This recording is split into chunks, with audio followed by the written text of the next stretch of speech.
Should've saw the way she looked me in my eyes. She said, baby, I am not afraid to die. Push me to the edge, all my friends are dead. Push me to the edge, all my friends are dead. Push me to the edge, all my friends are dead. Push me to the edge. Yo, what's going on, guys? Welcome back to the next episode of the Health and Hustle podcast. This is episode number 8. So we're getting up there in the numbers now. We're almost double digits, Corey. As you guys know, this is brought to you by Sports Mediscussion, which reminds you to heal by moving. And as always, let's check in with my co-host, Corey Carpenter. What's up, man? Todd, how are you doing, buddy? Doing well, man. Doing well. Long day, but just got done with some baseball, softball practices, and I'm feeling good. How you feeling today? Real well. What is it? Tuesday night, so we're still making the uphill climb on the week. I know we've both got a lot of momentum rolling right now, so I'm really excited. And it seems like the busier we get, the better we feel, and the more of a stride we hit. So I'm really excited for Wednesday to get here and to finish out the week. Yeah, man, I'm excited too.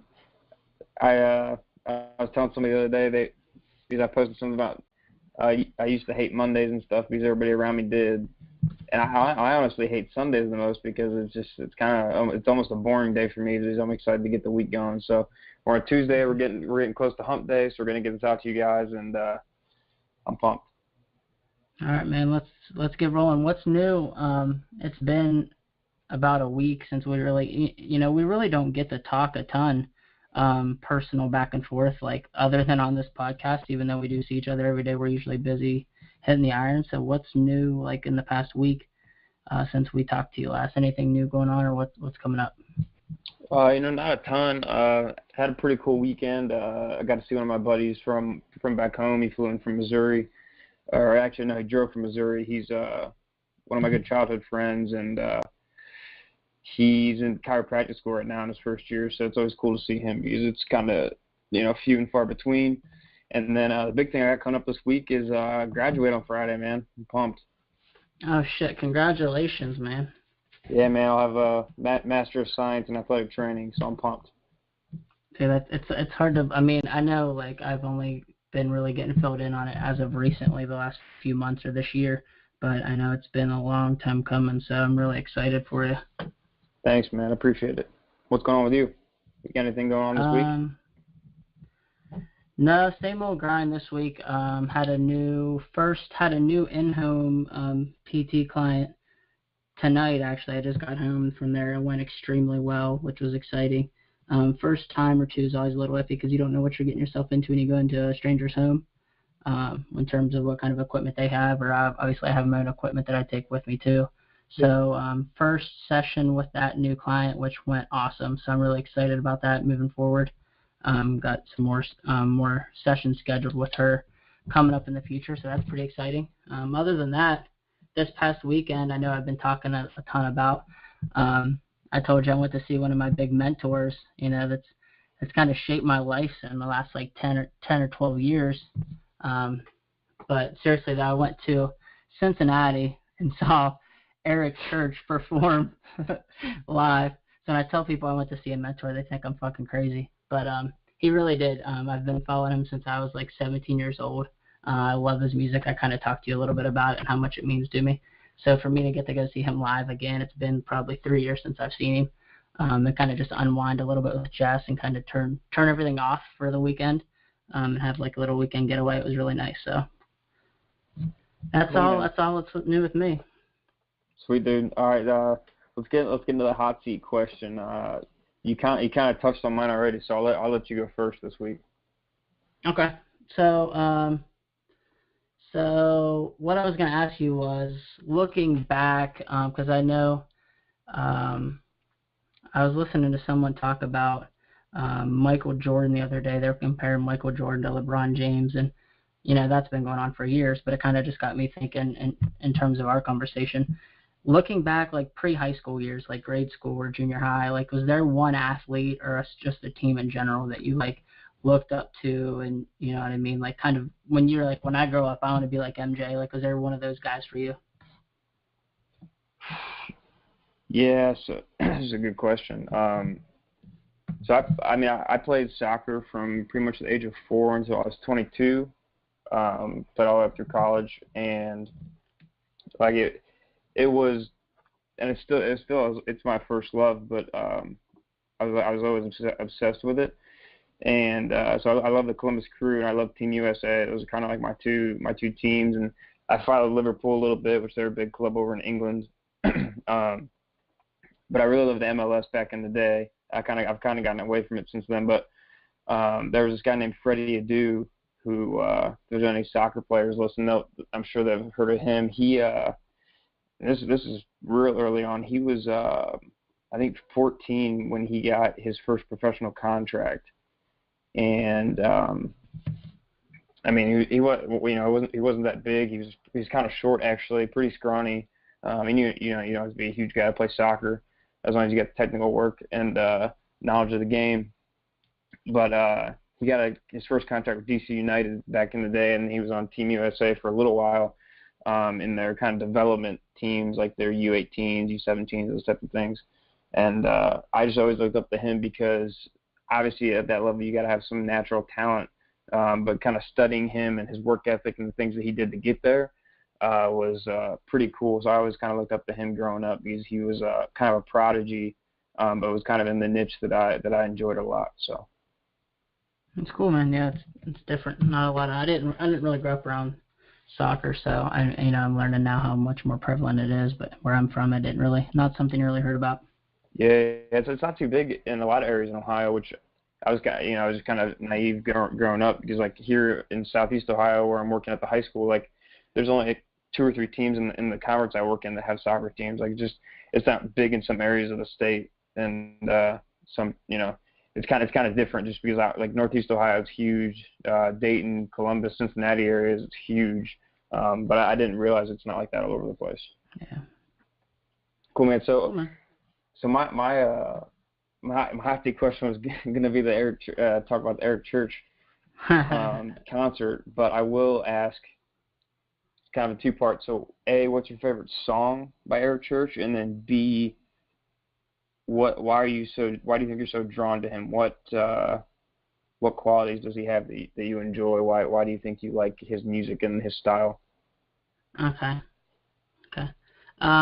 Well, first question, my favorite song is going to be a toss-up now. I will say it's between, just looking as most recently, The Outsiders. I'm sure I think you've heard it, you've quoted it or sang it before. The Outsiders, because it kind of just speaks. I didn't sing it. You didn't sing it. You posted it. I know something you did. I was impressed. Yeah, I was very impressed. I didn't sing it though. That you posted it. But yeah, so that song obviously is going to be up there now for me recently, just because of, the words speak for itself. A newer song though, not want to say newer, but kind of one that I'm leaning on that's not really something that I would run around in public and sing, is called You Make It Look So Easy. And I'm like a month and a half away from my wedding, and mine and Jess's song is called You Make It Look So Easy. It's by Eric Church. We've both been huge Eric Church fans forever, and it's something we've always had in common. It's something that's kind of been like a common ground for us. And just literally word for word in that song speaks to mine and hers relationship. So it's been, not to get too like mushy and sensitive, but it's really kind of hit home for me recently, especially coming up on our wedding. But I think the biggest thing for Eric Church, and why I'm so like passionate about him, has just been the way, like ever since I've known him and been following the way his career has been, the way he's lived his life. Not very many artists write their own songs, and I'm not going to get too statistic on you here, but like literally, as far as to my knowledge, like 99.9% of his songs he's written himself. So it's not like he's just buying a song off somebody and singing it. Like if he's writing it and singing it, it's because he's lived it and felt it.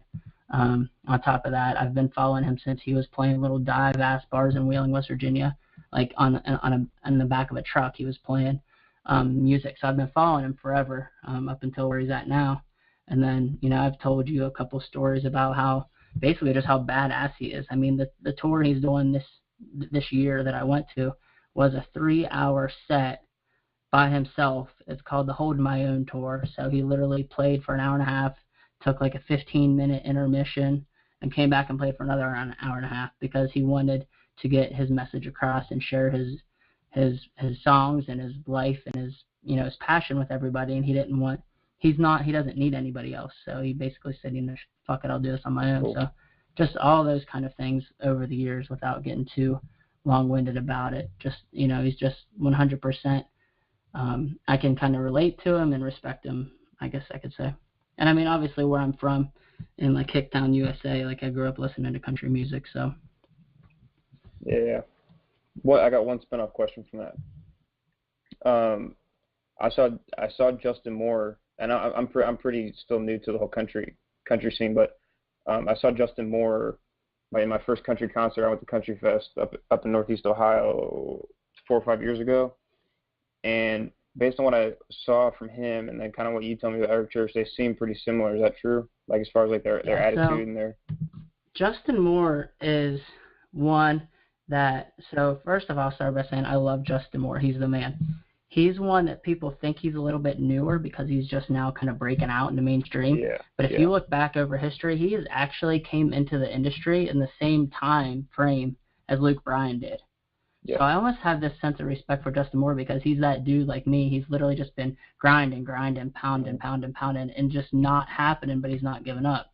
And he was like in the industry for like 6-8 years, and then he won Best New Male Artist or something. Like he'd been singing forever. Yeah. It's just he hadn't had that breakout year. I don't know about as terms of like writing songs and recording them, or if he writes his own songs or whatever, but he's pretty much like the definition of real country, and lives it and sings it, and not he's kind of like one of the last newer guys before country went way too pop. Mhm. So Cool. I got a lot of respect for him. Awesome. So I wasn't trying to ask you like 4 questions there, but I was curious. It's cool, man. I could talk about this shit all day. I mean, don't ask me anything about Drake because I'm not going to be able to tell you. Okay. I got you. I know everything there is to know about Drake. All right. So guys, we got some good stuff here today. For our health topic, we're going to talk about, we're actually going to talk about my thesis work. And because I know I've mentioned it on here a few times, we're going to kind of get a little bit more in depth with it and kind of talk about how it can apply to you, how you can use it for the gym, for sports, really anything that involves any kind of athletic ability, and if you just want to see what your limitations are. So I think that'll be cool. And then we'll get into a hustle topic at the end, talking about integrity and things along that line. So before we start, you got anything else, Corey? We just want to dive right in.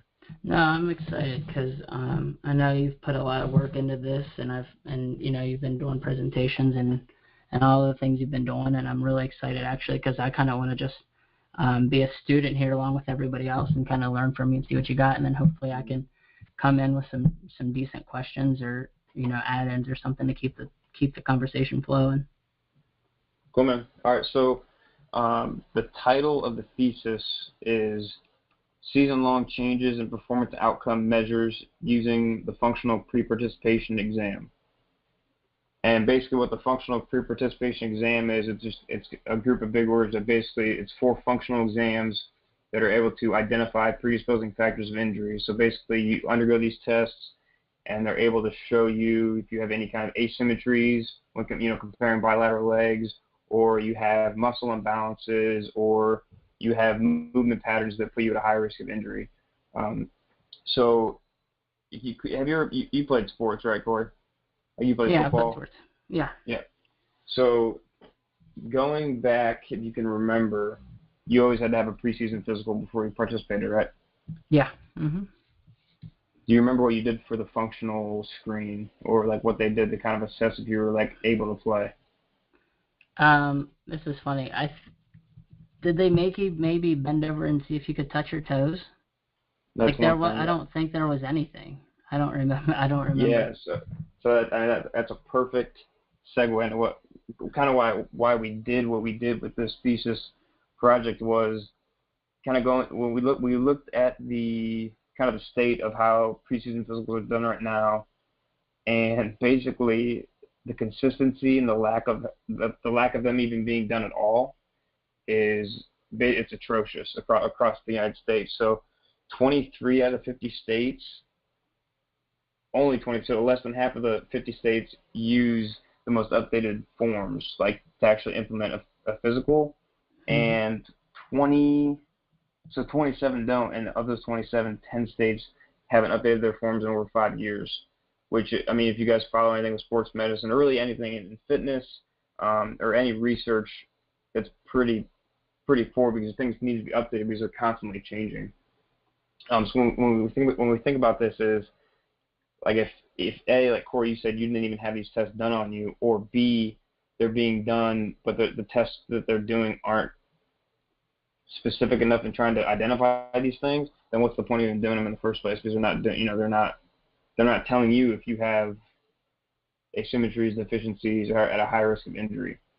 So the tests that they do right now, and these to me they sound really, really funny because these are the 3 tests they use to determine if you're able to play. They use a toe walk, so you just walk on your toes for like 10 yards. A duck walk, so you like bend down and with your hands behind your back and walk like a duck. And then a heel walk, so you walk on your heels for like 10 yards.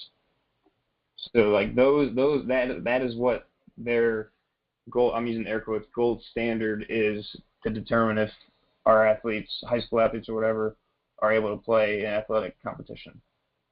Sounds kind of dumb, right? Well, that's even, I mean, as far as I can remember, that's more than I ever did. Yeah, so I mean, that goes back to my point of some of these aren't even being done. So that was like the main reason why we started looking at this. And I should mention as well, the FPPE, which are the 4 functional exams that we use that I'll get into, it was founded at The Ohio State University by Dr. Jimmy Onati and a group of his colleagues. He was on my thesis committee as well. He's a good resource I have, a good friend. And so that's the group of functional exams that we used. And so kind of getting into what those actually are is, and I'm going to try, these are all are like weird names, and so I'm going to try to make it as easy as possible. You know, I don't like using big words because sometimes I stutter a lot. So the first one is the impression landing area score system, which is basically just a drop jump from a plyout box.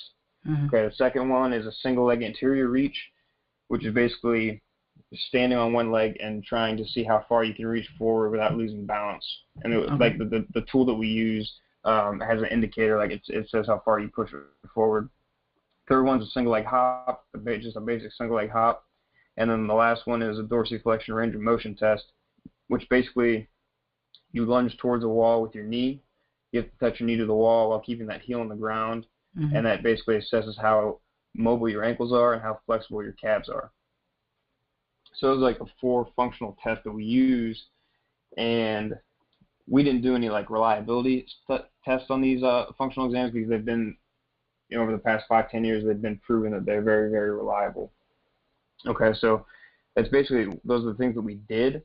And so how we actually did the actual data collection, so for you guys who don't know, we actually recruited participants. So they're all the athletes in my high school. We ended up getting 30, which isn't a super high number, but if you guys know how high school kids are, it's really hard to get them to cooperate with anything. So we had these 30 kids come in. They filled out a previous medical history questionnaire, and then they underwent these 4 functional exams 3 different times, preseason, midseason, and postseason. So kind of in addition to what we were looking at with the unreliability of the current preseason physicals, we also looked at if these tests were able to identify changes in performance throughout a season. Does that make sense? Yeah, I'm following.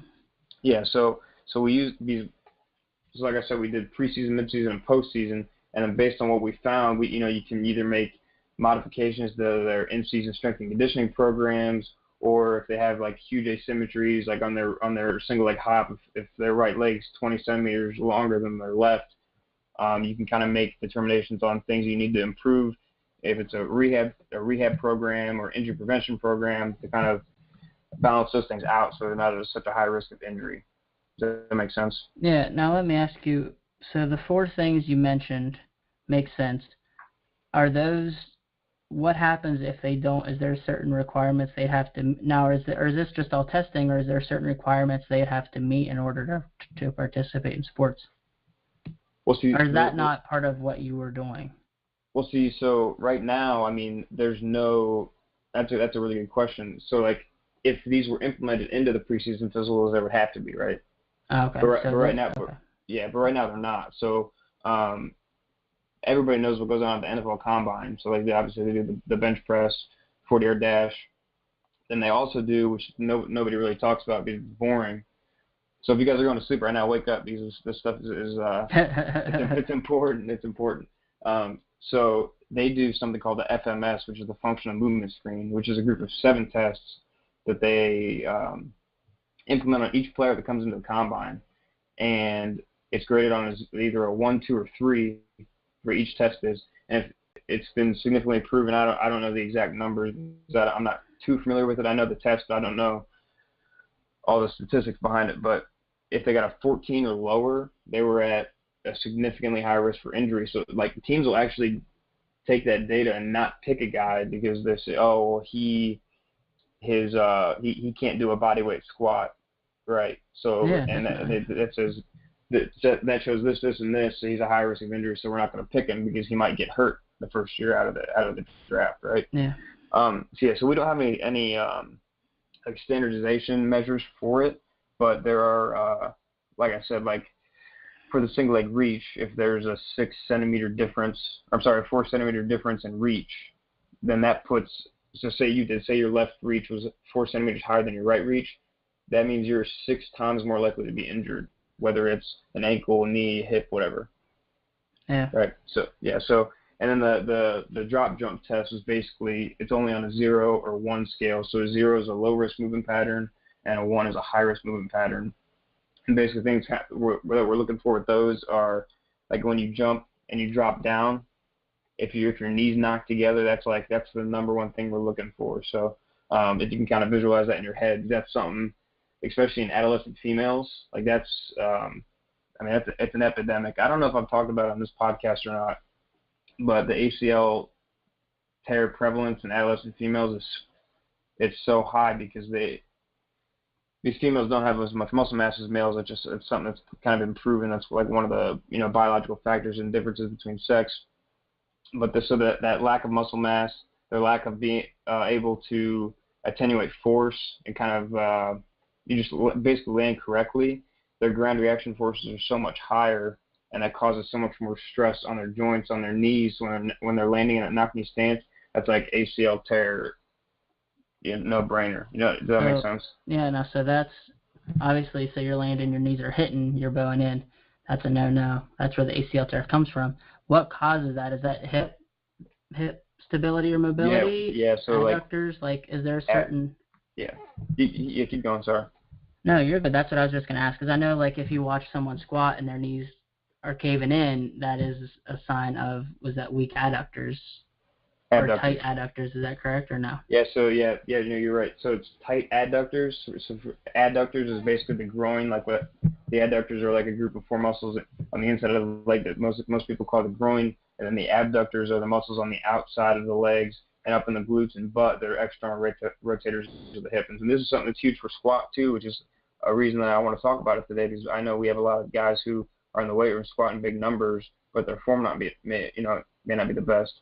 So this is something that they could do, even if it's say like, oh, Corey, I see that your knees are kind of knocking in when you're squatting above 400 pounds.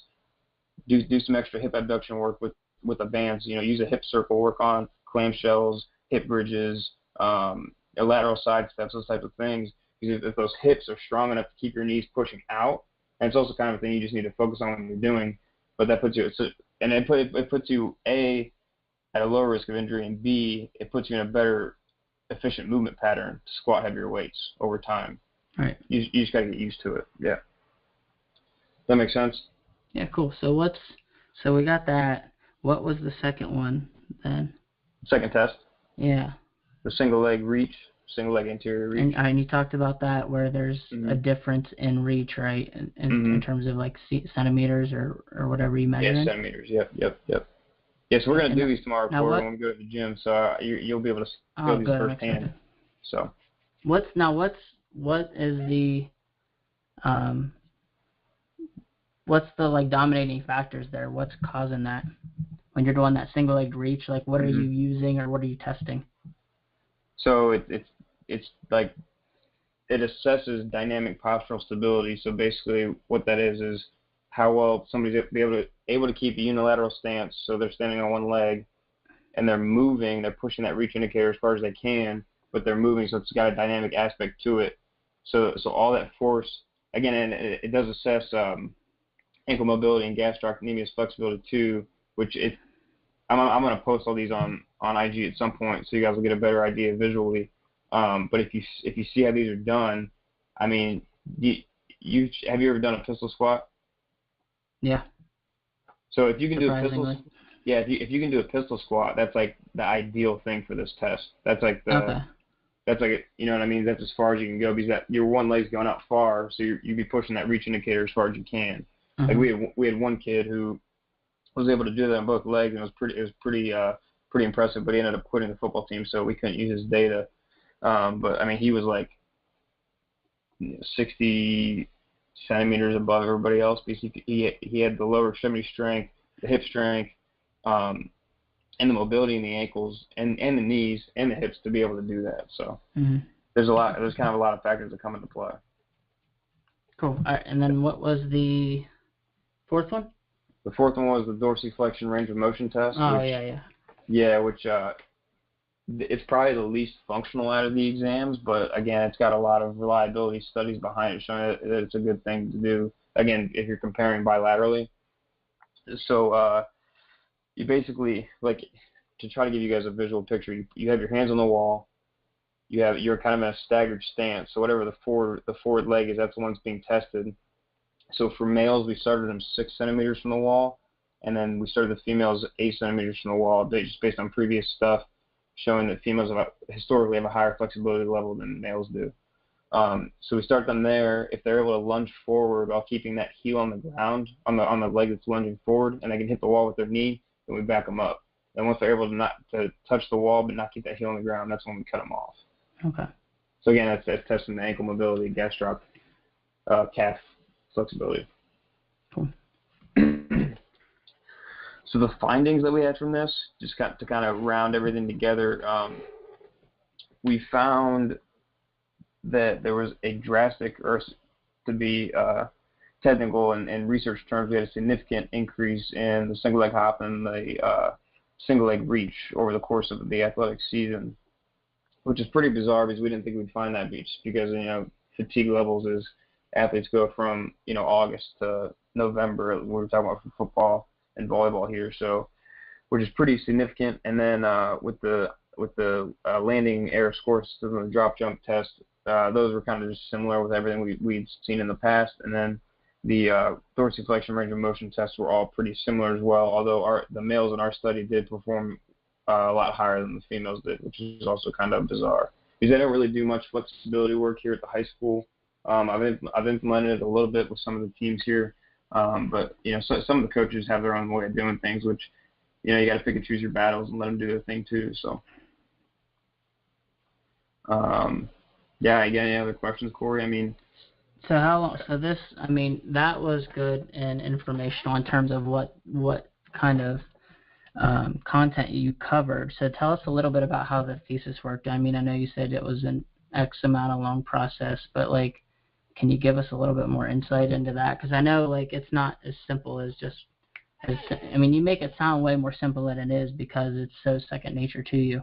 But there was a lot of time, a lot of numbers, a lot of things. Can you tell us a little bit about that process?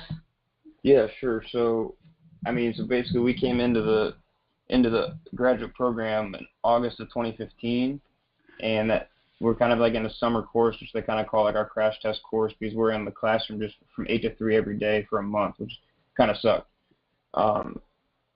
And basically that first week we were there, they had us trying to work on what our topics were going to be.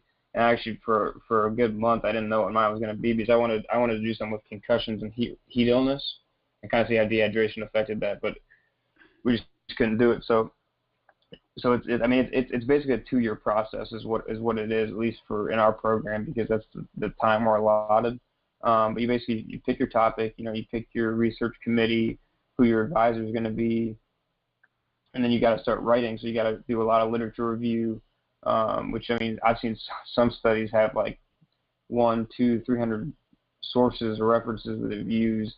I think I had about I think I had 50, which isn't a huge number, but I got what I needed. So you got to do all that literature review. I mean, the writing's a huge part of it. Like the data collection takes a little while, just because it takes like man hours, and you got to do it actually like in person by hand, unless you're doing like a survey or something.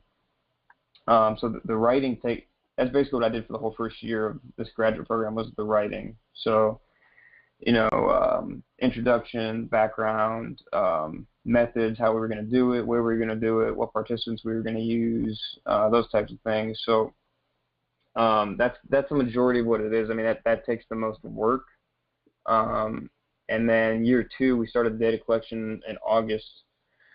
So we had those 3 big testing days. I had 4 other people come help me, 4 other athletic trainers who helped me kind of collect the data. And like I said, the high school kids were so, I don't want to say they were unreasonable, but a lot of them just didn't show up on those big days when we had all those people there. So the kids that didn't show up, I had to basically go out on my own time and try to get them to, do all the 4 functional exams outside of, when I had free time, when they had free time.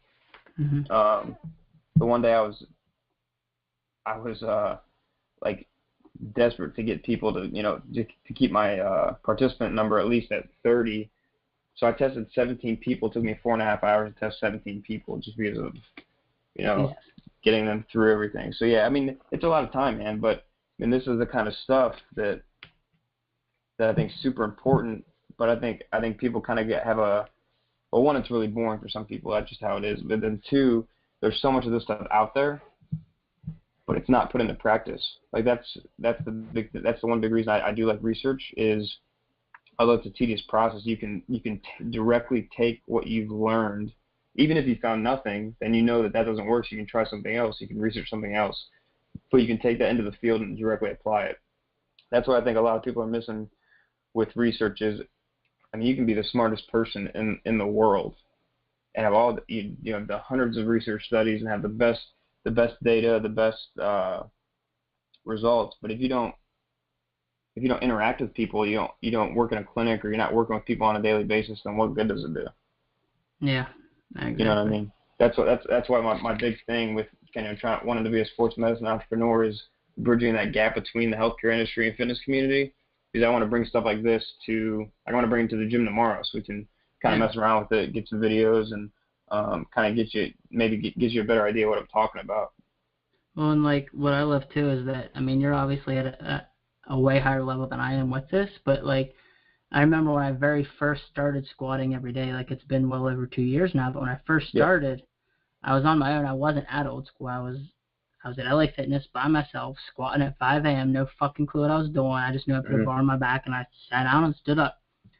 My knees are caving, so I'm like, what do I do? And people say, push your knees out. I'm like, okay, so I push my knees out. Well, why the fuck are they caving to begin with? Keep your heels back. Quit keeping don't put the weight on your toes. Okay, well, why is the weight going to my toes? Why can't I keep the weight back? There's reasons. It's not as simple as push your knees out, keep your weight back, keep your chest up. There's a reason that all of these things are happening. And yes, you need more core work. And yes, you need to do more abs, and you need to get stronger. But there's also a reason, shit's tight, shit's loose. Stuff isn't firing properly. You're compensating. This is all the stuff that I'm learning now, which is good because I'm being able to apply it even with clients. But when I started learning that stuff on my own, or not on my own, but learning it from people, that's when my squat game and that's when everything started clicking. And it's not that my numbers went through the roof because of it, but I feel a million times better because I know what's working and what I need to fix and work on, and so on and so forth. You're getting your body in the correct positions it should be to move. Yeah, and that's the thing is I'm still moving now, and I was moving 2 years ago. The difference is 2 years ago I was moving, and I shouldn't have been, but I was fucking making myself because I'm stubborn in the head, and now I'm moving the way I should be, and I actually feel like a normal functioning human, and I can walk. Yeah. So that's just it's night and day. I'm not chasing numbers, I'm not chasing plates, but I feel good now, so I'm enjoying it. That's awesome, and I think I just had a situation with this a few weeks back. I was deadlifting, and I don't take a ton of videos in the gym. I like to see what I'm doing at certain points, but it's usually with a squat. we were doing deficit deadlifts, and Corey was like, Todd, keep your chest up, keep your back straight, chest up. And I had 135 in the bars, so I said I play on each side, and I was like, I couldn't do it. He's like, dude, just keep your chest up. I was like, I can't. This is the thing with any heavy weight. This is the basic warm-ups that we do every day. And he's like, dude, you got to figure that out. And he told me to work on my thoracic mobility. And like that's a good example. Like, I try to apply as much of the stuff as I can every day.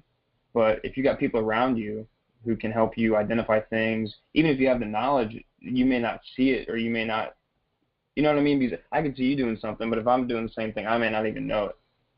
Yeah, does that make sense? And a lot of times if you're instructing or something like with a client and you're saying, do this, and then you go to show them, you don't even realize you're doing the same damn thing they were. It's just you don't realize. Yeah. Yeah, I think that's a cool aspect. I've heard multiple people say it. I saw it on Twitter about a month ago. It was somebody, and I'm not trying to hate or anything, but I just, people have different opinions on different things, but they said, functional movement shouldn't be a term. It's I knew exactly where you were going. Yeah. Functional movement isn't a thing. If your body is moving, it's functioning. Quit making bullshit excuses. You have to pull it up on your computer or something? No, I fucking ingrained it into my brain because I don't understand how anybody with any lick of actual sense, I don't care how much of a meathead you are and you just want to move weight, can tell me that functional movement isn't a real fucking thing. Yeah. I was so pissed when I read it. I felt the same way. That's funny. But the guy, he's a smart dude, and like I said, I've heard more than one person talk about it. But dude, if like for me, for the deadlift, if my back's rounded and I can't keep my chest up at 135, but I'm still pulling it, like I was doing that with 405, like off a deficit. That's not functional. That's dysfunctional. Exactly. You know what I mean? It just, I think the point that was trying to be made is that everybody is so, like, I don't want to say it's a fad. Everyone is so huge and hammering home and hung up on mobility and stability and being functionally sound and all of these things, and it is very true. But I think like people are spending way more time doing that than actual training. So when you, depending on who you're talking to, if it's more of an old school or more of a power lifter, they're just kind of getting it twisted in their head. But I agree with both sides.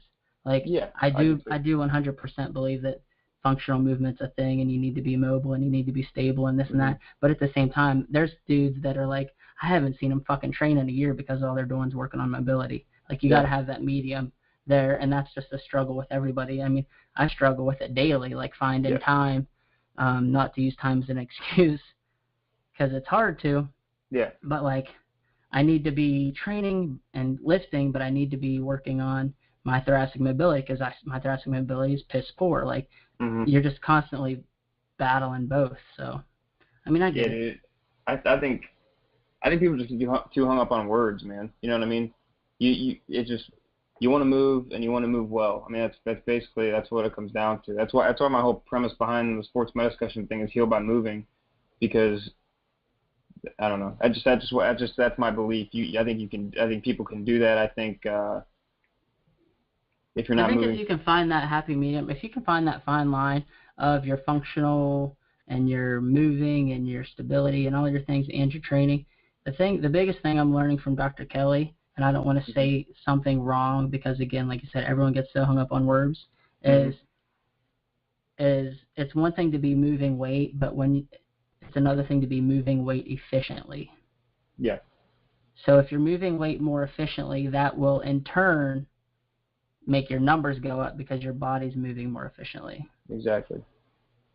Yeah, you could talk about him a lot more than I could, because I've only seen him on social and hear you guys talk about him, but he seems to be a really, really smart dude, and I want to learn from him, and I think I think it'd be cool to kind of keep in contact with him as we get down the road here. So yeah, I was talking to him the other day, and I think the more we even get into this conversation, it's inspired me too that I'm going to get in touch with him more, and let's see, maybe we can get him if we can get get some time from him, maybe we'll try to get him on here and kind of talk about it a little bit too, because it's one of those things that I think everyone can benefit from, and I wish everybody had a Dr. Kelly.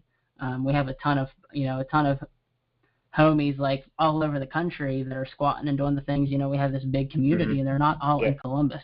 They're from all over, and I literally wish everyone had one. I wish everyone had a Todd Sable too, though. He's the man. Like, we have you right there. It's not like, not disrespect to you, but Dr. Kelly, he works with athletes of all levels. He went to Rio to the Olympics. Like, he's worked on extremely level people. So it's just really, we're just really lucky to have him around. So I think we'll definitely have to get him on here as soon as possible. Yeah, it'd be epic, dude. That'd be epic. Cool, man. Well, I don't want to bore everybody with that kind of stuff. Like I said, I can talk about it all day, but I kind of want to just get the main points across. And basically, like I said, I'm gonna get all that stuff on IG, on Facebook, Twitter. So hopefully, guys can kind of take that into the gym and see what their deficiencies are and see what they need to improve upon. Because the stuff that we found with the test is pretty cool and pretty significant. So I think going forward, there's gonna be a lot more stuff coming out with that. Yeah. So basically, obviously, everyone listening to this podcast isn't going to go out and do their own thesis tomorrow, but there's definite takeaways there, guys. If you're feeling your knees caving, if you're feeling your heels coming up off the ground, if you're having trouble with your chest caving, there's a reason for that. Yeah. Don't just work around it. Like, figure out what it is and figure out a way to attack it to correct it. And Corey, one more thing before we move on. And I'll show this tomorrow. I'm hoping we can videotape what we do. All you need to do these 4 tests is a 12-inch box and a tape measure. You know what I mean? So, pretty easy.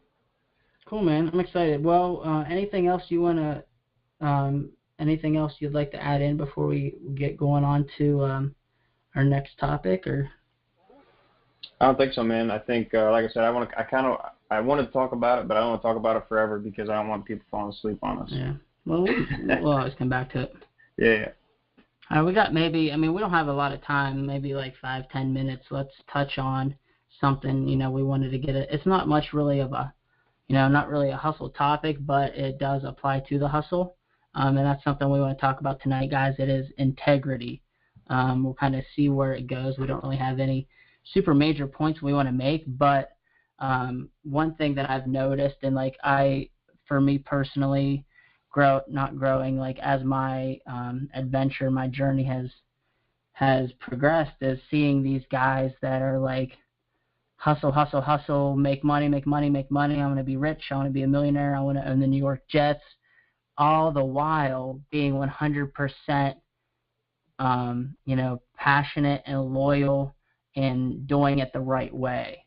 And I think that's where there's that fine line of, and especially when you're looking into mentors, like we talked about last week, everyone, money doesn't buy happiness, but money does allow you to live the life that you want to live to be happy. It gives you freedom. Exactly. So it's one thing, you got to have the money, but at the same time, it's about how you make your money. Is that what you said? Mm-hmm. I think you said that a while back. So let's kind of just get into that. Do you have any intro thoughts on that, Todd? Yeah, dude. So, I kind of brought this up to you earlier today when we were kind of figuring out what we want to talk about. And I think it's something that is maybe common sense for some people, but maybe not for others, based on maybe the people they have around them or the people they look up to who may kind of have their underlying desires kind of skewed. So to start off, Maurice Claret had this quote today on Instagram, and it kind of just ties into everything I want to talk about today. It says, "If you aim only for wealth, beauty, fame, and power, you aim too low. Humility, gentleness, gratitude, and service is aiming high." And like I said, I think for some people it's common sense, but for others, they just want the dollar bills. You know what I mean? They want the status. They want maybe the nice car, the nice house, the nice pool. Being able to go on vacation all the time, which is awesome. And that's awesome. That's something I aspire to too. But they're doing it. The way that people are trying to get there is wrong, and their reasons for doing it is wrong. You know what I mean? Like if your end goal is to make a lot of money, first of all, you probably won't succeed in the first place. But second of all, if you do, A, you're not going to be happy or as happy as you would be if you're doing it the right way. And B, people aren't going to like you. You know what I mean? Yeah. And I know that, we talked about not really caring what people think, but I mean, if you're a crappy person based on how you're trying to make money and how you're going about living your life, only thinking about yourself, then, like I said, you're not going to make it far, and if you do, you're not going to have anybody around you to share it with. Yeah, if you were strictly grinding and hustling and working your ass off, granted, if you got a lot of money, you're probably working hard. I'm not saying you're not working hard, you're not a hard worker, and you're not dedicated.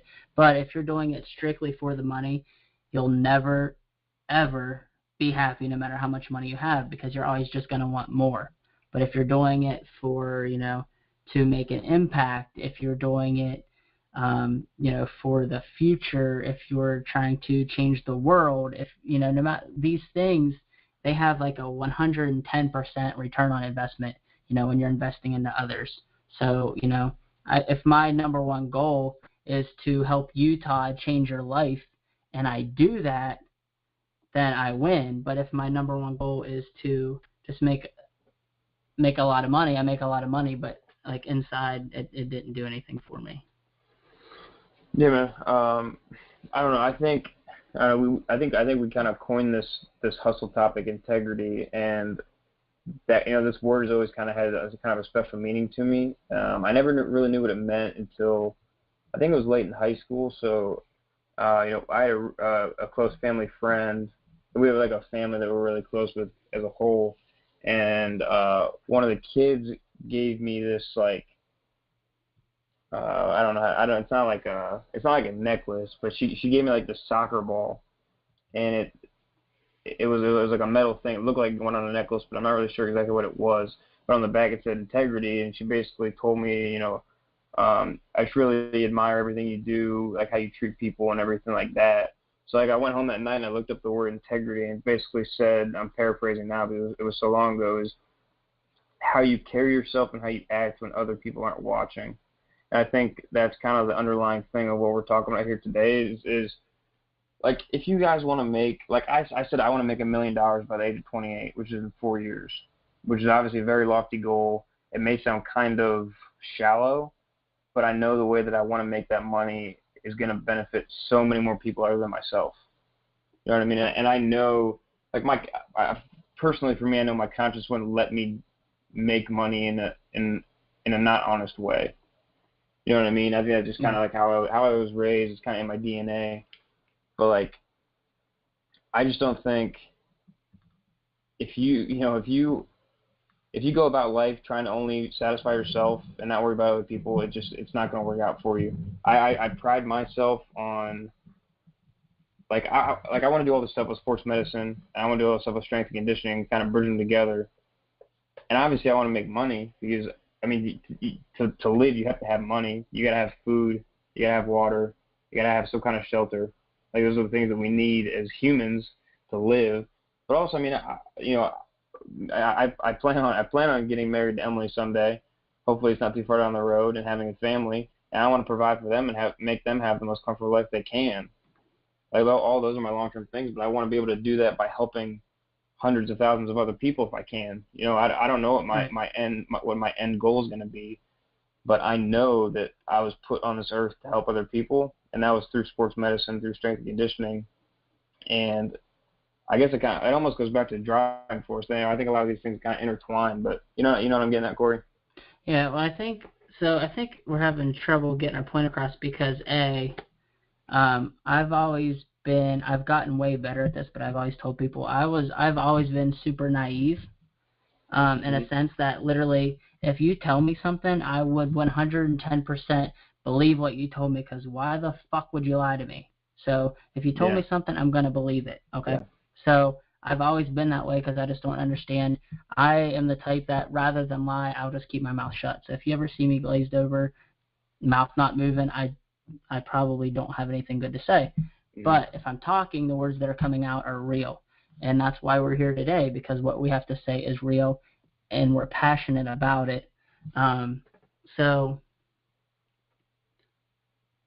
Where the heck was I going? I went way off too sidetracked there, and I forgot what the heck I was trying to talk about. But basically, okay. So what I'm getting at is here, we're lucky in the sense that we've put ourselves in this cocoon of really, really genuinely good people in terms of mentors. Like you heard it from Corey last week. You hear it when you hear Lewis Howes speak, when you hear Gary Vaynerchuk speak, when you hear Eric Thomas speak, when you listen to John Maxwell speak.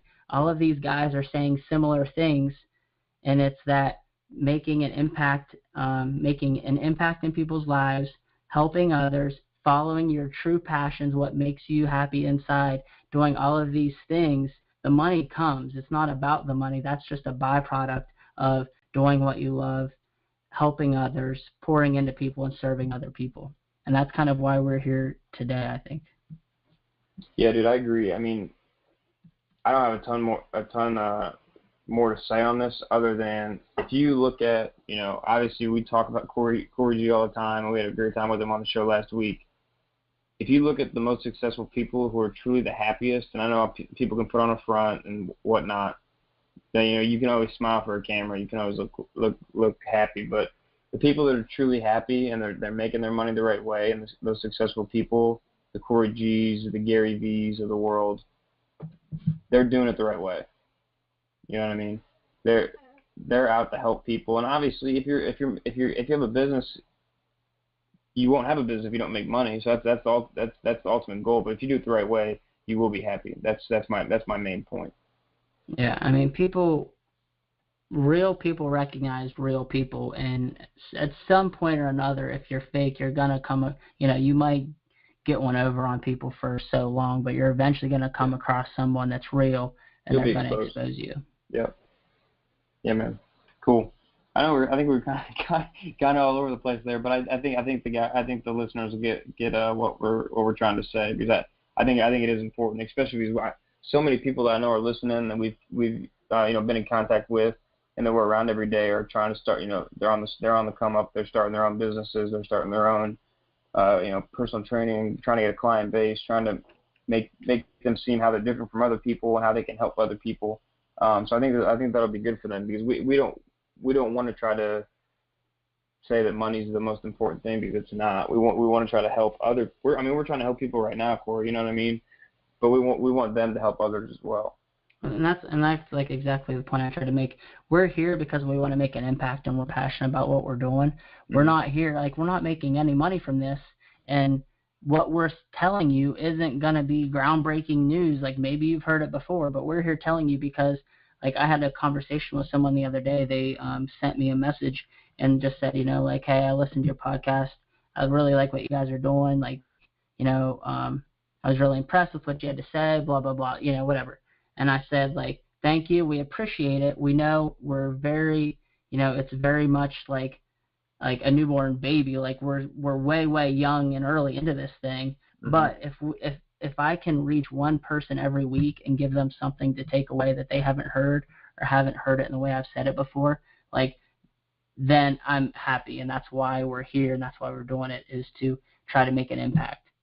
So I think what I want to say to people when they're listening to this and trying to figure out what the hell to take from it, because we're all over the place, is when you're looking into mentors, or when you're looking at people you want to strive to be like, at that next level or 10 levels up, whatever it may be, pay attention and be mindful when they're speaking, when they're talking, and when they're living. Are all of their actions geared towards passion, impact, intentionality, changing lives? Or is everything they're speaking and doing on Ferraris and gold necklaces and chains and mansions? You can just pick up on this stuff. And I think, like I said, we've done such a good job at picking and choosing who we learn from and who we let in and who we let out, that we're almost I'm almost oblivious to the world of people that are in it for the wrong reasons, because I'm having a hard time naming them, because it's been so long since I've even acknowledged them, because I can spot it from a fucking mile away. Yeah. And it's not like it's always been that way, but it's been that way for me long enough to where you know what I mean? I can only relate to real people that are doing real things. Mm-hmm.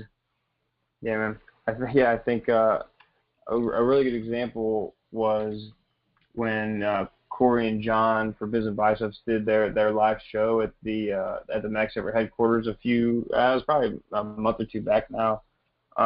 Somebody asked Corey, like, why he did what he did, or, where he came from. And Corey talked for probably 15, 20 minutes on why he's doing what he's doing, where he came from, and what he's, where he's evolved from to now. And he didn't mention money one time. Right. You know what I mean? How rare is that? It's hard to come across people who won't bring up, a dollar amount or something. So, somewhere along the lines to kind of prove, almost to prove to people that they've made it. You know what I mean? Yeah. Cool. Well, that's all I got for that, man. Like I said, I think we got the point across eventually. If we didn't get the point across, guys, and you can get the point across for me, tweet us. Feel free to tweet me, send me a message, because someone out there knows what the hell I'm trying to say. So if you have any thoughts, please don't hesitate to hit me up. Definitely. Yeah. So guys, I think that's wrapping it up for us today. Corey, I know we've had a ton of good contact with people. I mean, whether it's Instagram, Twitter, Facebook, whatever it may be, on SoundCloud, iTunes. Keep the comments coming. I mean, we've got some good feedback on iTunes. We got some good ratings, which we don't care about. We just want to know truly what you guys think. If you want to give us 1 star, that's fine. But let us know why you gave us a 1 star. If you want to give us 5, give us 5. But let us know why. Let us know what you like, what you want us to improve on, what some of your takeaways have been, how it's helped you. So, hit us up on there. Hit us up on our social handles. I know, Corey, you're at Core Carp Fit all across the board except Snapchat.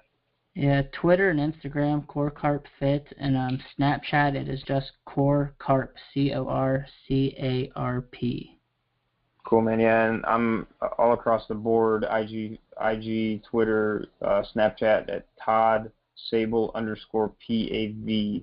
So hit us up, guys. We look forward to talking to you. I always get a good feeling in my stomach when I get new DMs from people talking about the podcast and the things that we brought to them and takeaways they've had. So it's a good feeling. Yeah, and it's not even really. It doesn't even have to be like a rating or a comment like, hey, I liked it. Like, I would rather you say, like, what did you mean when you said, that if you're moving, your body's functioning. Like, just any questions you have that can stir up a conversation, because that's really what we're trying to do. Is we're trying to get eyes open, light bulbs flickering on, and just get people thinking about things a little bit differently. Yeah, and if you guys ask really nice, Corey might even sing you that Eric Church song you talked about at the beginning. Dude, I got nothing. You completely got me there. Okay. All right, guys. We'll let you off. Hope you guys have a good hump day, and keep grinding, hustlers. Peace. Peace, guys. I don't really care if you cry. I don't really shouldn't ever lie. Should've saw the way she looked me in my eyes. She said, baby, I